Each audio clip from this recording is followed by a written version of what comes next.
100.1.com.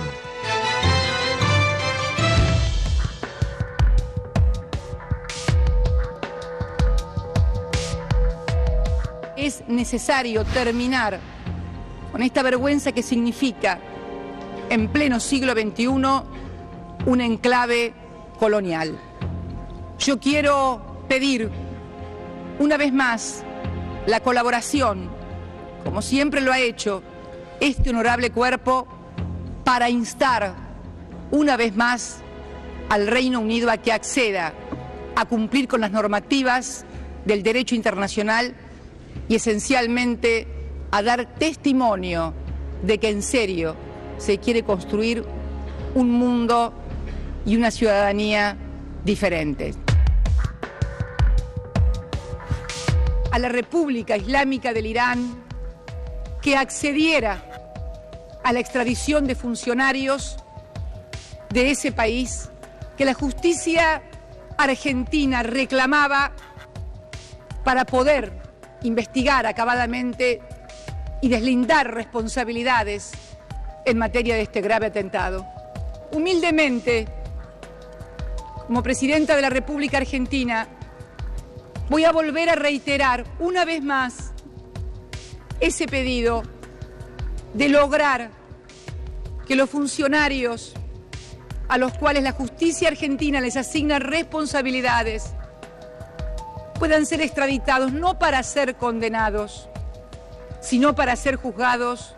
Pero voy a ofrecer a la República Islámica del Irán que acceda a que, si no confía en la justicia argentina, como lo ha dicho, porque hay un prejuzgamiento y no va a haber la neutralidad suficiente para juzgar, se elija de común acuerdo entre ambos países un tercer país en donde las garantías del debido proceso estén vigentes, en donde pueda haber observadores internacionales, en donde participen delegados de estas Naciones Unidas para poder llevar a juicio lo que constituye un terrible atentado.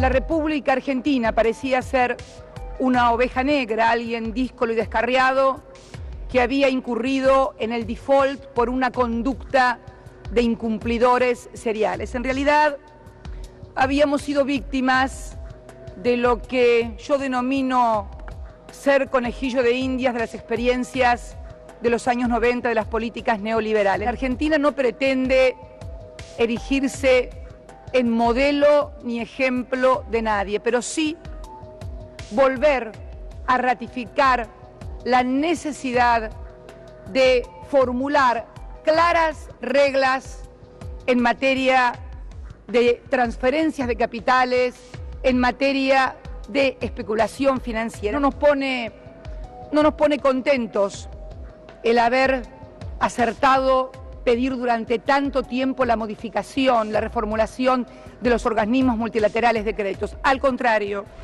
el Fondo Monetario Internacional sigue reclamando políticas de ajuste e inclusive, como en el día de ayer, amenazando a países como la República Argentina en una imitación que quiso hacer la titular del Fondo Monetario Internacional con un partido de fútbol, que si Argentina no cumplía determinadas cosas, le iban a sacar tarjeta roja. Yo quiero decirle a la titular del Fondo Monetario Internacional que esto no es un partido de fútbol, que esto es la crisis económica y política más grave que se tenga memoria desde la década de los años 30. Mi país no es un cuadro de fútbol, es una nación soberana que toma soberanamente sus decisiones y que por lo tanto no va a ser sometida a ninguna presión, ni mucho menos a ninguna amenaza. Proponíamos la reforma del Consejo de Seguridad porque sosteníamos que su funcionamiento, su lógica databa de la posguerra. Hoy se ha demostrado absolutamente antifuncional y obsoleto, no solamente frente a la cuestión siria, sino también ante otros frentes, contra la paz, y contra la inseguridad en el mundo.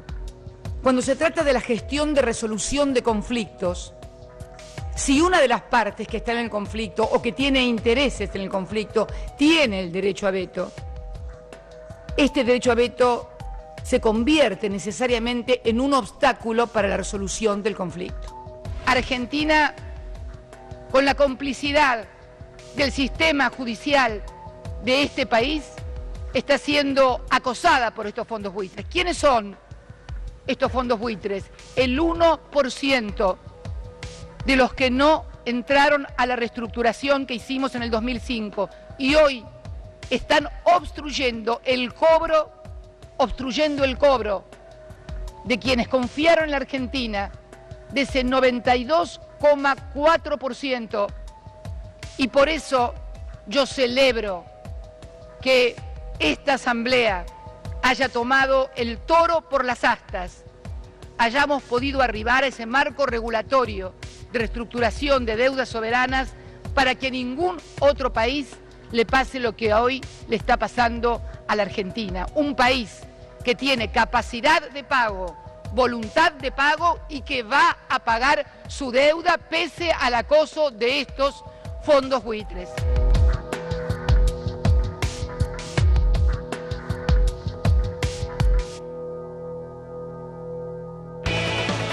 Hola, muy buenas tardes, bienvenidos al diario. Hola, Julia Mengolini, ¿cómo va? ¿Qué tal? Buenas tardes. Estamos esperando la palabra de la Presidenta de la Nación que va a hablar en la Asamblea de Naciones Unidas, que da la sensación que viene demorada la Asamblea. Ahí hay turnos, ¿no? Cada uno tiene su turno, tiene su tiempo establecido para hablar. Pero nos imaginamos que hay mandatarios que, bueno, se extienden, por supuesto, imagínate. A ella le tocaba séptima y se calculaba que iba a hablar alrededor de las 17:30, ya son las 18, por supuesto, así que es inminente la palabra de la Presidenta.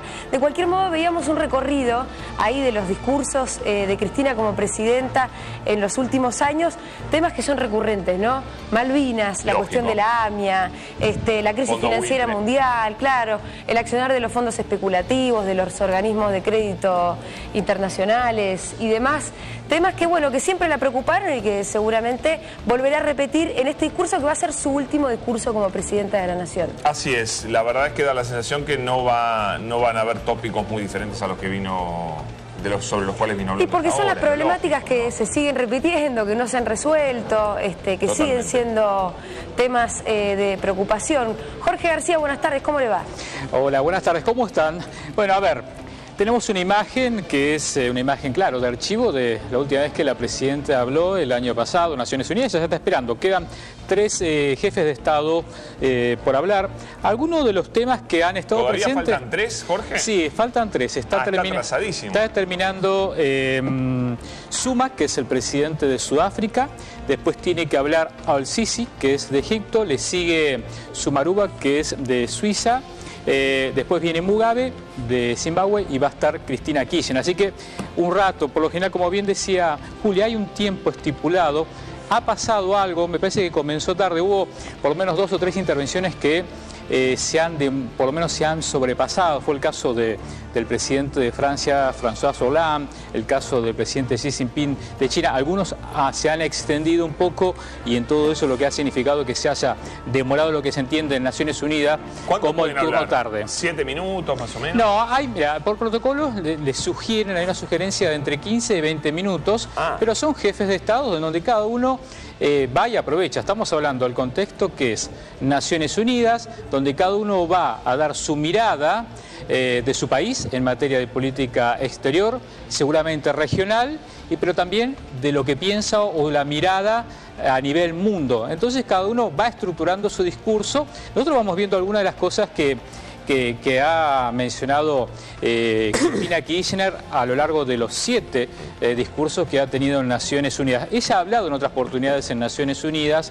pero cuando se dirige al Pleno, es decir, en este momento lo que está ocurriendo en el edificio de Naciones Unidas es que está sesionando, está en Asamblea General, tiene un protocolo tal cual como si fuera un congreso, cada uno comienza a discutir, hay un orden del día, es el número 70. Temas que han estado presentes, me parece que han sido interesantes, lo destacaban ustedes recién, ¿no? Algunos que aparecieron desde la primera oportunidad, que estuvo Cristina Kirchner, es electa 2007, el 2008, septiembre de 2008, da su primer discurso. Y comienza a hablar del Fondo Monetario Internacional, no estaba muy presente fondos buitre, regulación de mercados, comienza después ya en los discursos siguientes, el tema de más económico, el terrorismo económico. Cuando vemos acá a uno decimos, bueno, Naciones Unidas tiene que ver con la reforma, ¿no? Algo que mencionábamos, si se recuerdan, el otro día acerca de Francisco, el Santo Padre fue y habló allí, y habló a ver qué están haciendo justamente para llevar adelante algunos cambios desde Naciones Unidas, el tema de la paz, la armonía en el mundo, que hay muchas discusiones y quiero hacerle 2 o 3 comentarios acerca de esto. Malvinas estuvo en todos los discursos de la presidenta Cristina Kirchner, desde que habló por primera vez en 2008, si uno revisa cada uno de los discursos, siempre estuvo Malvinas, pidiendo el diálogo, que se siente, hay una resolución del año 1965 que se siente el Reino Unido. Y fue una vez en el año 2009 donde va un poquito más fuerte y dice, bueno, hay que empezar a hablar, y después ella le va poniendo argumentos en los años siguientes acerca del Consejo de Seguridad. Dentro de Naciones Unidas está el Consejo de Seguridad y la posibilidad del veto, que es la posibilidad que tiene Reino Unido. Entonces hay que discutir, dice, cuál es la categoría de cada uno. La crisis económica estuvo muy presente en los últimos años, especialmente el 2014, 2013, 2014. 2014 fue muy puntual. Y el tema de Irán. Irán estuvo claro, estuvo siempre. 2008, 2009, 2010. En el 2011 aparece la primera vez la posibilidad de un diálogo. ¿Por qué digo esto? Porque en el 2011 menciona la presidenta que se le había llegado una carta a través de Cancillería iraní a la Argentina, hablando de una posibilidad de cooperación. Pero es al año siguiente, el 2012, donde tenemos ese fuerte impacto en donde está la posibilidad de que haya una comisión, haya un acuerdo, comience a discutirse lo que fue la Comisión de la Verdad. El Parlamento en el año 2013 lo aprueba y en el 2014, digamos, sigue estando muy presente para que Irán lo cumpla. Ahí entonces, como fue uno de los temas que fue cambiando en lo que ha sido en el discurso, ¿no? De cómo la sustancia que le iba dando la presidenta primero dice, señores, preséntense, si no confían en todo caso en la justicia argentina, ella cita en el año 2010 el caso Lockerbie, dice, bueno, ¿por qué no intentamos en un tercer país? Digamos, la idea es llegar a la justicia y finalmente se llega a esta posibilidad de llevar adelante un memorándum de entendimiento. Así que ha sido un recorrido bastante rico nosotros lo que hemos tenido en el informe, porque fueron 7 exposiciones muy largas, se han hecho un gran trabajo en producción en editar cada uno de los momentos sobresalientes, hemos visto, digamos, una línea de tiempo, y ahora la expectativa, Julia, Pablo, es, a ver, el 2015, el cierre, es la última vez que como presidente de la Argentina va a exponer. Tenemos suposiciones o algunas ideas de las que puede estar hablando. A ver, fondos buitre, bueno, me parece que este año, hace muy poquito tiempo, se recuerdan, con el apoyo mayoritario de muchos países, se logra una resolución favorable a partir de lo que introduce la Argentina pasa, Jorge, en este debate. Sí. Si me permitís, yo creo que, a ver si me equivoco, en general, los presidentes hablan en la ONU, pero también hablan para sus países, ¿no? Porque la verdad es que hay 150 jefes de Estado. No, digamos, la trascendencia que pueda tener la declaración de cualquiera de ellos es bastante relativa en una asamblea donde hablan todos, ¿no es cierto? Hablan los líderes de los principales países. Vos hablás, por eso digo que creo que el discurso de la presidenta también viene muy dirigido para la Argentina. Sí, claro. Es obvio, ¿no? Sí, que pero no vos es solo que le hablas a Naciones Unidas. Lo que vos decís, ¿no? Me parece que es correcto, pero mira, hagamos el ejercicio de fondos buitres. Si no hubiese sido la Argentina, en este caso con Cristina Kirchner, que llevó adelante este debate, que lo propone, porque, a ver, se llega a la regulación, o por lo menos donde pide y sale una resolución de Naciones Unidas pidiendo justamente y condenando el accionar de los fondos buitres e invita a que los países miembros de Naciones Unidas se lleven o se den una legislación anti-buitres, por ponerle una manera. Lo que pasa es un golazo en concientización, pero no quiere decir que no vayan a seguir actuando los fondos buitres. Exactamente, ¿no? Eso lo aclaramos y decíamos, no es que va a ir el negociador por parte de la Argentina o el ministro de Kicillof sentarse con la resolución, pero genera conciencia cuando en el año 2010 ni ni bien termina la reunión de Naciones Unidas y se dio un encuentro del G20, el grupo de los 20. Y ahí comienza el tema, o por lo menos a discutirse el rol de las calificadoras de riesgo. Está Roberto, que seguramente esto nos puede ayudar. ¿Cuál era el rol de las calificadoras de riesgo? El rol, en todo caso, acerca de el accionar de estos fondos buitres. Y me parece que ahí, si vos haces un recorrido, bueno, hay algo que logra tener por lo menos un debate en ese lugar. También podemos decir, bueno, con Malvinas, ¿hubo resultados, no hubo resultados? El debate. El caso de Irán, bueno, hubo un recorrido. Y en la Argentina incluso está la opinión bastante dividida acerca de si fue efectivo o no la firma del memorándum con Irán. Me parece que han sido 3 o 4 temas que han estado presentes a lo largo del discurso, bueno, algunos con mayor efectividad que otros. Clarísimo, está Roberto Navarro con nosotros también. Hola Roberto, ¿cómo va? Hola Pablo, Julia, Jorge, ¿qué tal? Me dicen que la presidenta agregaría, se sumaría, a partir del tema buitres, iría hacia los organismos financieros internacionales, una fuerte crítica sobre los organismos financieros internacionales, sobre el Fondo Monetario Internacional, sobre el Banco Mundial y muy alineada al discurso del Papa Francisco sobre el poder de todo el sistema financiero y con la apertura comercial indiscriminada. A ver, yo ayer comenté algo, lo voy a repetir porque tenemos distinto público y es una primicia, y es que el Papa en noviembre va a recibir a la Presidenta de la Nación y le va a proponer a la Presidenta, ya como es Presidenta, como algo para el 2016, que haga algunos viajes. Todavía Presidenta en noviembre. Sí, le va a proponer... que después... Que después... ahí no entendí.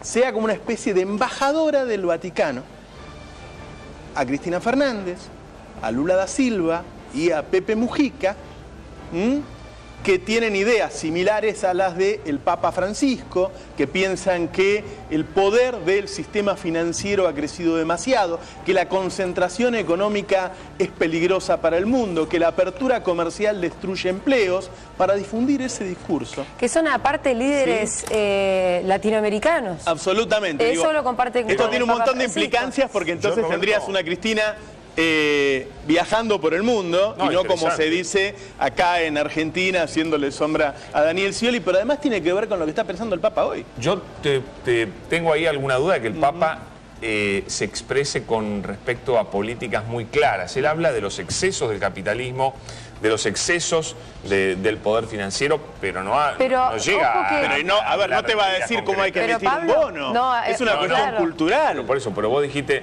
la apertura comercial. No sé si el Papa se El Papa dijo eso, claro. Concretamente a la... Lo dijo la apertura. ¿Lo dijo? Claro, absolutamente. Ojo, pero en el último discurso del Papa habló de organismos... Obviamente, y además... Y habló de organismos financieros internacionales. Habló de los organismos multilaterales de crédito, de que asfixian a los países, que lo dijo muy claramente, o sea, no es que habló tan de la ONU, tan en de la abstracto. reforma que debe hacer en la ONU, de eso sí. Ahora de los organismos de... hay cosas que por ahí se me escaparon. No dijo FMI, Troika, Banco Mundial, pero sí habló de grandes organismos multilaterales de crédito que ahogan a los países que necesitan ayuda. Y a partir de ahí, a partir de esta convocatoria que va a tener, Cristina Fernández tiene que ir a una reunión del G20 en noviembre, va a pasar por el Vaticano, ahí va a recibir esa propuesta formal. Sí, seguramente se va a divulgar, porque si me lo enteré yo, se van a enterar otros colegas también.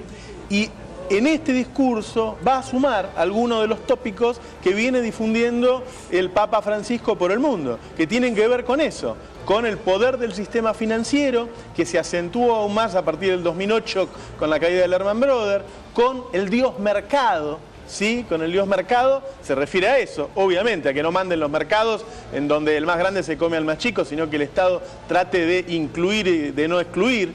Eso le va a sumar hoy, dice la información oficial, Cristina Fernández, en línea con esta propuesta además que le estaría haciendo el Papa Francisco.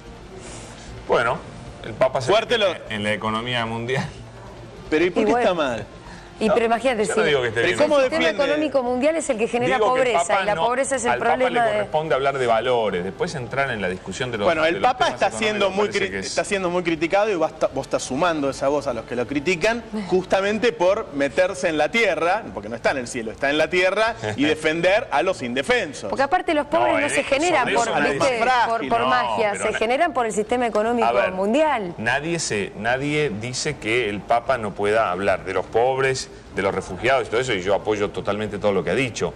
Ahora, discrepo con ustedes en cuanto a que el Papa haya sido tan claro en las políticas económicas que llevan a la pobreza o las políticas económicas que hubo un papa que dijo, cuando yo le doy algo a un pobre, me dicen qué caritativo. Cuando pregunto por qué es pobre, me dicen es comunista. Claro, no bueno, te metas el Papa en política. se está haciendo la pregunta y está tratando de que esta batalla cultural sobre si el poder financiero va a dominar el mundo y va a ser una máquina de fabricar pobres, ¿y cómo no le va a interesar al Papa? Lo que pasa que me parece que es un poco general hablar en esos términos, Roberto, porque no es siempre el poder financiero el que genera pobreza. También ha habido otros sistemas políticos que han generado igual cantidad de pobres o más cantidad de pobres que el capitalismo salvaje. No, más un debate económico. Yo te estoy contando lo que dice el Papa. ¿Qué es eso? Si vos querés discutir con el Papa. Por eso. No. Es y además tenemos que volver a la...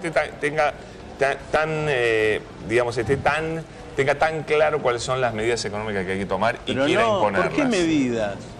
Él no va a proponer medidas. Bueno, pero vos hablaste de que la apertura comercial generaba pobreza, que el Papa dijo eso y demás, entonces bueno...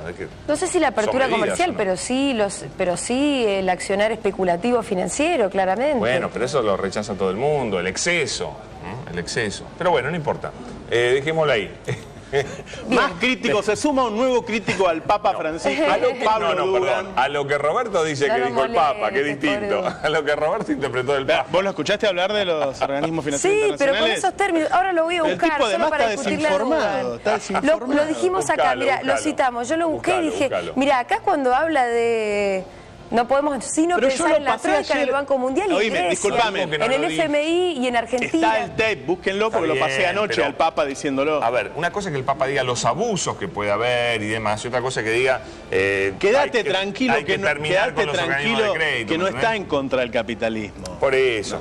Tranquilo. Me das una tranquilidad, Roberto. Bueno, hablemos de algo que nos interesa a todos. ¿Qué dice Jorge todo esto? Ahora, Jorge, quiero escuchar la opinión de Jorge también.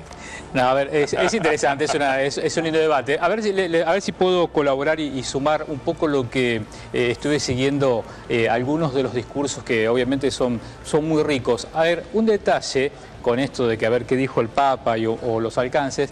Es interesante el diálogo. Por primera vez está en Nueva York, por primera vez está en Naciones Unidas Raúl Castro, el hermano de Fidel, quien daba los discursos. Bueno, va y da un discurso... es interesante, se solidariza a partir del pueblo de Cuba con todos los países, incluso con cada una de las causas. Cuando menciona a la Argentina, hace justamente y lleva adelante el apoyo de Cuba en la causa Malvinas, por mencionar algún caso. Pero él, en ese discurso, comienza a hablar de los diálogos, de los sistemas, de las economías, pero con esta idea de tenemos un diálogo a partir de ahora. Tenemos muchas diferencias. Y dice, bueno, para que el diálogo avance, tiene que terminar el bloqueo. Y es extraño, o es interesante, porque Barack Obama, que había hablado en segundo lugar, entre los tantos temas que habló, fue muy crítico con Rusia por la anexión de Crimea, el caso de Siria. En un momento él habló de Cuba, también Barack Obama, y en el mismo sentido, diciendo avanzar el diálogo y que había que terminar con el bloqueo. Eso tenía que ver más para la política interna de los Estados Unidos, pidiendo que el Parlamento el Capitolio, el Parlamento norteamericano, le dé la posibilidad de pasar lo que había pedido.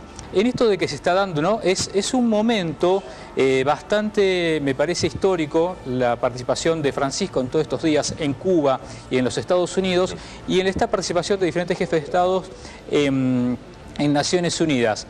Algunas coincidencias que por ahí cada uno lo mirará y dirá, no es tan así, pero aparece la palabra diálogo, aparece la posibilidad de bloqueo. Claro que el reclamo de Cuba o de Raúl Castro va más allá, con algunos pedidos puntuales como la devolución del territorio de Guantánamo, pero aparece esta posibilidad, ¿no?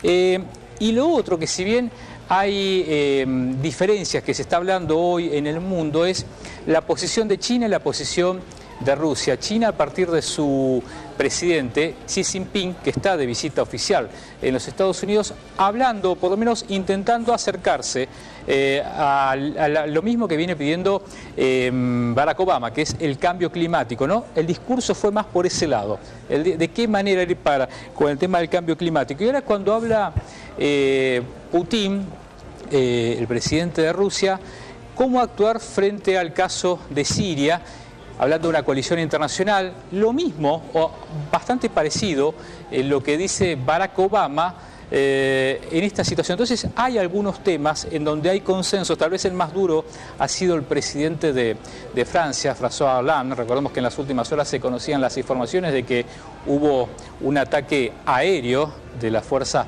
francesas en territorio sirio donde están actuando los ISIS. Entonces hay algunas coincidencias que tal vez el año pasado no era así, si bien son discursos, no son hechos concretos, son discursos que me parece que en algunos puntos da la impresión que algunas potencias tienen alguna idea de construir algunos canales. Me pareció, respecto a lo que comentabas recién de Obama hablando del tema de Cuba y el bloqueo, que ahí recién Pablo decía cómo algunos presidentes también le hablan a sus países. Obama cuando dice estoy seguro que el Congreso va a levantar el bloqueo, de alguna manera le está hablando a su Congreso, ¿no? Por supuesto, claro que sí. ¿Está ejerciendo algún tipo de presión o de diálogo político con también ahí al interior de Estados Unidos? Porque claro, él no lo puede levantar, lo tiene que levantar el Congreso y se estaba refiriendo a los representantes. Es que los discursos ante la ONU no tienen ningún efecto ante la ONU.